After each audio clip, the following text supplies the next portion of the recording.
En el video anterior mencionamos que una función puede tener máximos o mínimos en aquellos lugares donde la derivada es igual a 0 o bien no existe. De acuerdo con la definición 3, un número x0 en el dominio de la función se llama número crítico de esa función si f' en x0 es igual a 0 o bien f' en x0 no existe. Vamos a revisar los ejemplos 2 y 3 del manual. El ejemplo 1 lo vamos a dejar para el siguiente video. En el ejemplo 2 de nuestro manual se nos pide demostrar que la función x cúbica no tiene máximos y mínimos locales. De acuerdo con lo que acabamos de comentar, como el dominio de esta función es el conjunto de los números reales, es decir, el intervalo de menos infinito a infinito, el máximo o mínimo de esta función se va a presentar en valores que estén dentro del intervalo, es decir, en algún x0 donde nuestra derivada sea igual a 0, o bien en algún x0 donde ésta no exista. Sin embargo, como la derivada de esta función va a ser otro polinomio, y los polinomios se definen para todo número real, la condición de que no exista no tendría sentido que la probemos, puesto que no se va a presentar. Sin embargo, que la derivada sea igual a 0 sí es una posibilidad. Vamos a revisar. Calculando la derivada de x cúbica, voy a obtener 3x cuadrada. Y buscaré a continuación aquellos lugares donde mi derivada se esté haciendo 0. Si despejo, la única posibilidad es que x sea igual a 0. Evalúa en la función original y 0 al cubo es equivalente a 0. Así que ese número crítico se va a localizar en 0,0. Ahora, revisemos si el número crítico que estamos mencionando va a ser un máximo o mínimo de la función. Lo observo. El valor que tengo aquí no puede ser un máximo de la función porque si tú observas, aunque para los valores que se encuentran a su izquierda este es el punto más alto, para los valores que se encuentran a la derecha no lo es.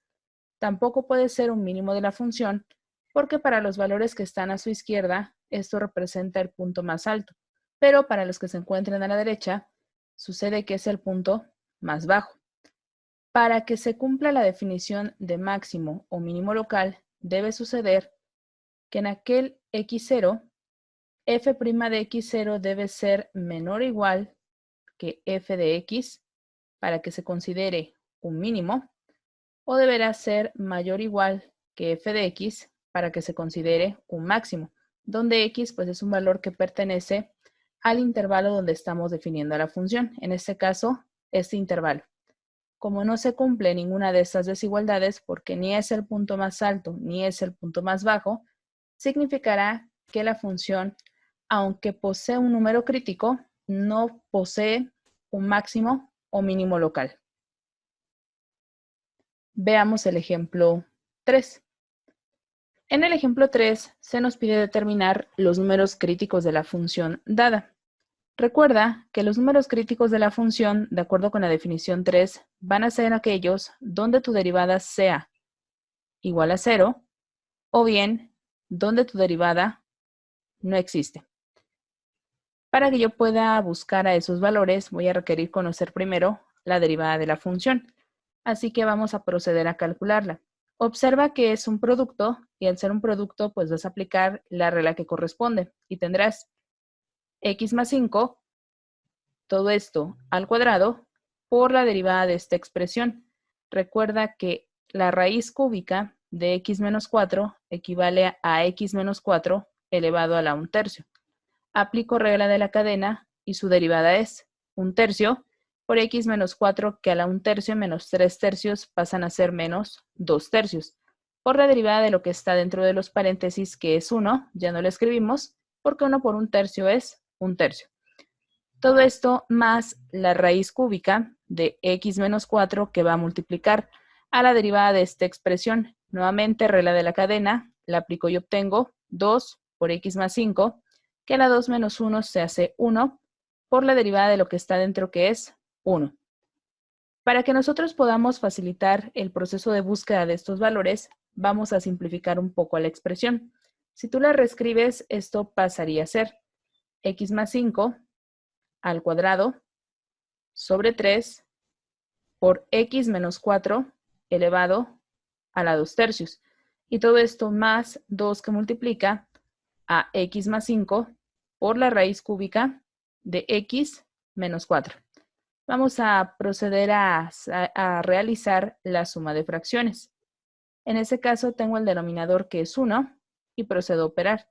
Tengo x más 5 al cuadrado, que por x más 5 que por 1 pasará a ser x más 5 al cuadrado, más 2 que por 3 se va a hacer 6 por x más 5, y todo esto por x menos 4 a la 1 tercio, que por x menos 4 a la 2 tercios pasará a ser x menos 4 a la 3 tercios, es decir, potencia 1, y quedamos solo con x menos 4.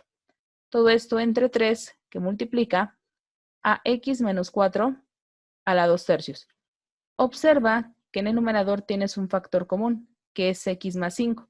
Vamos a retirarlo y obtenemos x más 5 que va a multiplicar a x más 5 y todo esto más 6 que va a multiplicar a x menos 4. De una vez multiplicamos y obtenemos 6x menos 24. Todo esto sobre 3 por x menos 4 a la 2 tercios. Hacemos reducción de términos semejantes en el numerador y pasaremos a obtener x más 5 que va a multiplicar a 7x y menos 24 más 5 que pasarán a ser menos 19. Todo esto sobre 3 por x menos 4 a la 2 tercios. Ese es el resultado de la derivada de tu función. Ahora busquemos cuáles son los números críticos. Primero veamos dónde esta derivada no va a existir.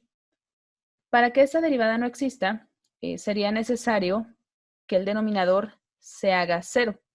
Y eso únicamente va a suceder cuando x tome el valor de 4. Por lo tanto, un primer número crítico es x0 igual a 4. Ahora, voy a buscar valores donde la derivada es igual a 0. Y esos valores se van a producir, como es un cociente, únicamente en aquellos donde este producto se transforme en 0. Es decir, voy a buscar cuando x más 5 por 7x menos 19 es igual a 0. De hecho, esto sucede cuando x más 5 es igual a 0 o 7x menos 19 es igual a 0. Despejamos. X se va a hacer igual a menos 5 o x será igual a 19 séptimos. Por lo tanto, los valores donde la derivada no existe van a ser menos 5 y 19 séptimos. Los valores que acabamos de encontrar son los que denominamos los números críticos para esta función. Por este video es todo. En el siguiente veremos cuál es el procedimiento para obtener los valores máximo y mínimo absolutos cuando trabajamos en una función continua en un intervalo cerrado.